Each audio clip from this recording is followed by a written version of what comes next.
So firstly, welcome. Thank you for the time. Thank you for the honor of you visiting us. Huge fan, of your rock star, you're a huge fan of your rock star cult following because you are a very different Guruji because people look up to you, especially the youth, the youngsters look up to you and they really take a lot of pride in supporting all the causes you champion. So, but let me quickly introduce you to my state, sir, Telangana. Telangana, as you know, is the youngest state in India. In fact, it was formed almost 8 years ago in 2014, June 2nd. And the subject that is close to your heart is also very close to our Honorable Chief Minister's heart. In fact, he is a very passionate environmentalist. And he's somebody who really takes a lot of pride in all the causes that you espouse, in fact. I don't think you've had a chance to interact with him directly, but he does talk quite a bit about you and your kind of work that you do. So one of the things we have done, which we take a lot of pride, is a program called Haritaharam. Now Haritaharam is the third largest effort in human history, where government of Telangana has taken it upon itself to plant nearly 230 crore saplings, almost 2.3 billion saplings. And so what we've also done to ensure the survival, because plantation by itself is not enough, planting by itself is not enough. So in our municipal and Panchayati Raj Acts, the two legislations that we brought in, we have earmarked about 10% of the budget of both villages and municipalities for green initiative. So it's called the green budget, 10%. The second thing we have done, sir, I think which has brought in a lot of accountability, a lot of responsibility on the public representatives, is that if we do not ensure, if the concerned Sikh Panchayat Sarpanch or the local ward councillor does not ensure 85% of survival of the saplings that have been planted, he can be fired. His job can be removed from his job. He is an elected representative. Yes, but as per legislation, the elected representative has certain roles and responsibilities, and if he doesn't fulfill it, there is a reason why he should be removed. We wanted to ensure that this green initiative is taken seriously. As a result, sir, you would be very happy to learn that Forest Survey of India, they have recently issued a report and 7.7% increase in Telangana's green cover. It has not happened. Fantastic. So it has not happened in the past and we are very proud of it. That's the first thing, sir. The second thing I'll tell you, sir, which again could be of interest to you, I'm sure it is of interest to you. The Telangana is a land of lakes and tanks. In fact, we are a very undulating state in terms of topography. So, sir, we have 46,000 lakes and tanks. Our Honorable Chief Minister, because of the way it is, Telangana's land is and the topography is, the rivers two lifelines, River Krishna and Godavari, they flow at a much lower level than the land terrain. Now, what has happened is, of course, we have conceptualized and built large lift irrigation projects, including the world's largest lift irrigation project called Kaleshwaram, which has been completed in Telangana in a matter of 4 years, which is a record of sorts. But most importantly, when we go to Minnesota, they tell you very proudly that they're a land of 10,000 lakes. So, but we are a state which has got 46,000 tanks and lakes. So, our Honorable Chief Minister launched a program called as Mission Kakatiya, because during the Kakatiya kings, they had actually, That's when it was done. yes, they had actually built a lot of tanks and lakes. So, under this program, we've revived, strengthened, and rejuvenated nearly 50% of the tanks, spending almost 22,000 crores rupees. Now, what this has done is in a district like mine, for example, Sirsila, which is where I represent from, groundwater has come up by about 6 meters. And as a result, this water conservation effort of Telangana government has become a lesson for the IAS trainees in Lal Bahadur Shastri Academy in Mussoorie. The water conservation in my district has become a interesting concept for them to learn, understand, and study. So, sir, we've done some things. Of course, there's a lot to be done. We've been also consciously trying to improve the soil health. In fact, our Chief Minister talks about soil health cards and how we need to reduce the usage of fertilizers and pesticides and ensure that soil is conserved and preserved. And more importantly, he also talks about intercropping and ensuring that we actually give soil room enough to breathe. So these are broadly some things I wanted to mention, but I would love to hear from you on your efforts for the last 30 years. Thank you once again. That's wonderful to hear, particularly the tree plantations and similar efforts have been done in Tamil Nadu, just privately, not even involving the governments actually. because we unleashed a large people's movement in Tamil Nadu where millions of people participated. And today, according to the Tamil Nadu Gazette, the green cover has gone up by 7.2%. According to the Google Maps, it's gone up by 11.6%. So, but this is the important thing about this is on private lands. This is not on government lands. Essentially in farmlands, where we brought in what is called as tree-based agriculture in the last 27 years. Initially, we used to call it agroforestry, but then it fell under the forest department and we came under so many limitations. So we just had to rename it to fall under agriculture. And now we have tree-based agriculture and it's going very well. And we're doing this in the Kaveri Basin. It is 83,000 square kilometers of land, 5.2 million farmers, both between Tamil Nadu, Karnataka and Puducherry. So here we are envisioning to plant 2.42 billion trees, but all on farmland. And we have evolved this method of how a farmer can grow his regular crops with trees in between, which will become an extra income and becomes the source of soil regeneration. That you use the soil, you use the tree foliage to enhance the soil quality. So today, I can say about 130,000 farmers, their lands have gone to average organic content in Tamil Nadu was 0.68%. Today, these farmers have well over 3 to 4% organic content. Water tables have come up. The incredible thing is, I know you were saying as a very large example, I always believed at least 50 to 100 acres minimum you must plant to get this water table up. But to our incredible surprise, 5 acres if you plant, water table comes up. This is the incredible nature of the southern plateau, that 5 acres I see water tables have come up significantly and it stays there.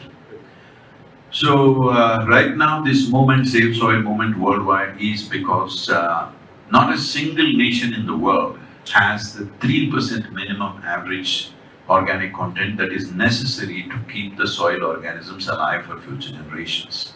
On an average, 27,000 species of organisms are dying or going extinct per year. At this rate, whatever we may be doing in individual land areas will not work because the soil organisms or microorganisms are a global phenomenon. They function as one big life phenomenon. So without the support of all around, just one place we are doing it well, it is good, but still it doesn't really work like that. It doesn't really solve the problem for future generations. And anyway, one part of the world is far more fertile than the rest of the world. Whoever has the big guns on that day, they will come and take it anyway. It will happen. Once there are food shortages, people will come and take each other's land. In the last 50 years, in the last 50 years, 30 wars have happened in Africa, out of which 27 wars are for fertile lands. They fought mainly to take each other's fertile lands. It's not the end of the world, but it's going to be extremely painful. And because of this 27,000 species lost per year, right now if you attempt regenerating the soil on the planet with the right kind of policies across the world, in 10 to 15 years' time, we can make a significant turnaround. But if you allow this to go beyond 30 to 40 years, after that, if we try to regenerate, it is said it will take 150 to 200 years. So this will be an incredibly painful phase for humanity, and nearly a quarter or a third of the population may die because of these things. More than that, the chaos that will happen when there are food shortages, civilizations will collapse. They're expecting dozens of civil wars by 2035. And famines will not, famine means people think it will happen in Africa or somewhere else. No, they're saying Illinois will have a famine by 2035. So, this is where we are going, because the average organic content in the world has come down significantly. In India, average is 0.68%, which is very, very low. This is one of the most fertile lands. Godavari, Kaveri, Ganga has yielded, it has bred a whole civilizations. But today we have brought it to this place. So what we are striving for is that everywhere in the world, As there are urban laws in a city, see, if you have 10,000 square feet of land here, you cannot build a 10,000 square feet building. There is some law, 7,000 you have to build and leave some space. But if you have 100 acres of land, you can plow every inch of the land. If you want, you can turn it into a desert in the next 10, 20 years' time. There is no law. So we are trying to bring a law, incentive-based law, that if you own agricultural land, it's your responsibility to have minimum of 3% organic content. So for this, initially, it takes incentives. Then once they reach that 3%, there is a carbon sequestration that's happening because of that, so we must crack the carbon market. The next thing is, suppose, let's say a fruit or a vegetable, let's say an apple. This comes from 1% organic content, means what micronutrients it has. 3% means what it has. Everybody knows this, there is enough science about it. So with that much extra micronutrients, what are the health benefits you get? What are the preventive health benefits you get? What are the benefits in terms of less stress in the healthcare system? What are the benefits in terms of number of man-days not being lost? Or, a population which is more healthy, naturally is more productive and more creative. All these benefits are there. Suppose it's 6% organic content, it will sit on a higher shelf in the marketplace. So the farmer should get 3 levels of incentives. One directly from the administrations, next from the carbon market, next from the marketplace. If we don't do this now and enhance farmers' income, because we have made some kind of a survey in the country where right now 62% of the population is in farming. Not even 2% of the farmers want their children to become farmers. This is, one thing is the lack of income, it's not lucrative enough to stay there. Another thing is this compulsory education. Boys and girls who don't go on the field early on, after 18, they don't even have a physique to go and survive on the land, to do something hard work on the land is not possible because they have spent 18 years in school, or till they're 18 they're in school. So this needs to be looked at also.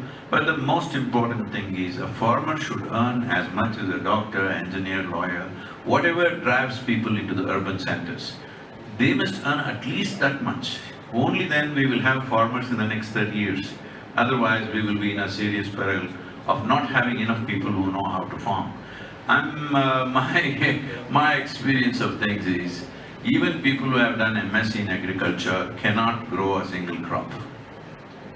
Farmer has an intrinsic knowledge about how to do this, which we are ignoring as not valuable, but we will know the value when there are food shortages.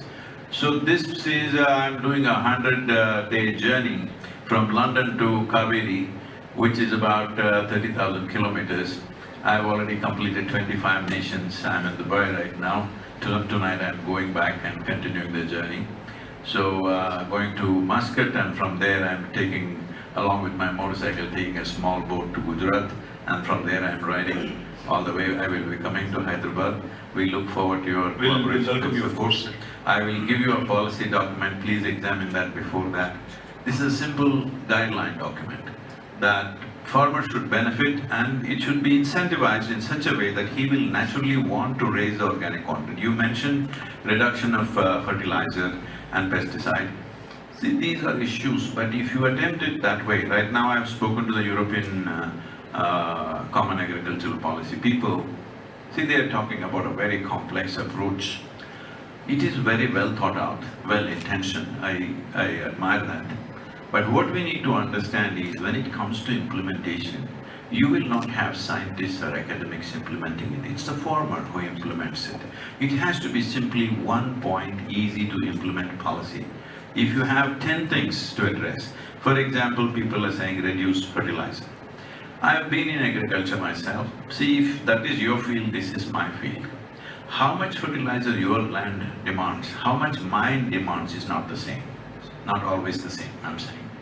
So if you say 50% right now, you may still be able to manage crops. I may not be able to manage. Then what will I do? I will get spurious stuff from somewhere and start using it, which will be far more damaging and absolutely no control. A whole lot of unnecessary things will happen. Instead of that, if we raise the organic content, the need for fertilizer will start dropping down by itself.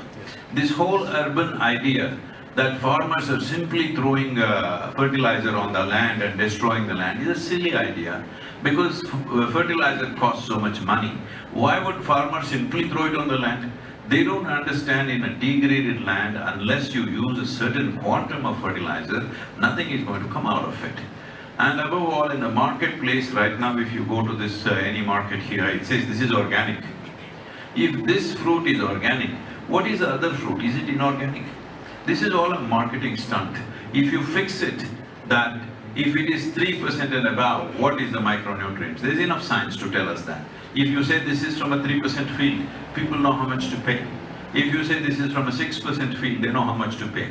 Our own experience has been, if you raise the organic content in the soil to 8 to 10%, the irrigation requirement comes down to 30% of what we are using right now. 100 liters will become 30 liters. That needs to happen in India. So firstly, you're a fascinating man. You've touched upon so many subjects that I have so many things to say and so many questions to ask and so many points to make. But I'll just make 3 quick observations. One, talk about policy support. If you could possibly point out if there are any precedents in the world where somebody has done something which you believe is worth emulation, I think that would be a great start for us. That's the first thing I'd ask. The second thing, sir, I think every Prime Minister, every Chief Minister, dreams of doubling farmers' income. Including our Prime Minister, who talked about doubling farmers' income back in 2015. Of course, for a variety of reasons, that has not translated. But the fact is, if you make agriculture remunerative, if you make it like you were pointing out, 2% of the farmers actually want their progeny, their kids actually to continue in the same line of activity. That's primarily because it's not remunerative, it's not lucrative, it's not attractive enough, for them to want their children also to do the same. So the question I guess I'm asking is, how do we make this whole Save Soil movement attractive in the sense of returns as well for the farmers, making it more remunerative and lucrative?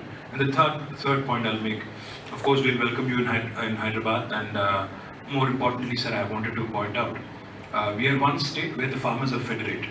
In fact, we have farmer federations each and every village. We call them Raitu Bandhu Samitis. We have them in each and every single village in our 12,769 Gram Panchayatis. And we have built what is called as Raitu Vedika. We've organized farm clusters by 5,000 acres each, and we have an agriculture extension officer and a Raitu Vedika where farmers sit, discuss, meet, talk, and discuss best practices and other things. So we will certainly bring even the Farmer Federation Association to meet with you. Our Agriculture Minister will also come and meet you. And I'll see if Honorable Chief Minister is available. I'm sure we'll set up a meeting with him as well. So my request to you is, please show us the right direction towards policy and how do we make it more remunerative. And thirdly, most importantly, how do we leverage the collective mind of farmers to make it a more impactful movement? So one thing I would request is, after my journey is over, if 25 to 50 farmers from different regions who are doing different types of farming, along with one of your officers who is qualified to handle that kind of situation, comes to us, we will take them to different live farms where incomes have gone up between 300 to 800% in 8 to 9 years' time. And the soil organic content has improved, water tables have come up. There is a way to do it. If they're willing to spend 3 days, we can do a certain kind of program with them. After that, if you assemble 500,000 people in your place, our people will come there and tell them how to go about it. Especially if you already have these Vedikas, it will be very easy to convey that message. Initially 1 or 2, if we do, after that online, it could be carried on. Any pointers towards policy and what it needs to be, maybe? Yes. See, the policy, I've also presented this at the COP15 in Ivory Coast just now, the UNCCD. The important thing about the policy is that it should be so simple that everybody understands and is implementable. Otherwise, we will end up in more and more conferences and conventions going on endlessly. Of all the UN conventions that have been held in the last few decades, the only UN convention which has brought conclusive results is the Montreal Protocol, which was about the ozone layer. Because we decided it is a single point agenda, we could turn this around. Right now, soil is in that condition. We must separate soil from all other aspects and handle it as an emergency aspect. On a really war footing, we need to handle this. Because right now, if you entangle this with fertilizer, pesticide usage, this and that, see, all these are businesses which have been built over decades. You're not going to close it down tomorrow morning, and it's not good to do that. Because today, if there is no pesticide or fertilizer in the world, our food production could come down to 25% of what it is, and it will be the worst disaster. So just urban populations, activists coming out on the street and shouting, close this down, close that down, is not the thing. No business needs to be beaten down. Businesses need to be transformed. For transformation, incentives and time is required. So we can work towards that. There is enough technology today, we can work towards transformation of these businesses. But nobody should continuously talk against them. Once you talk against them, it's their survival and they will start doing their own things.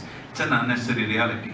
One thing all of us must understand is, whether we like it or we don't like it, all of us have been partners in this destruction. All of us should become partners in the solution. That's the only way forward. Thank you so much. It's been a Thank you. pleasure, privilege, honor. Thank you, sir, and I will welcome you. We look forward to working with the Telangana government. Absolutely.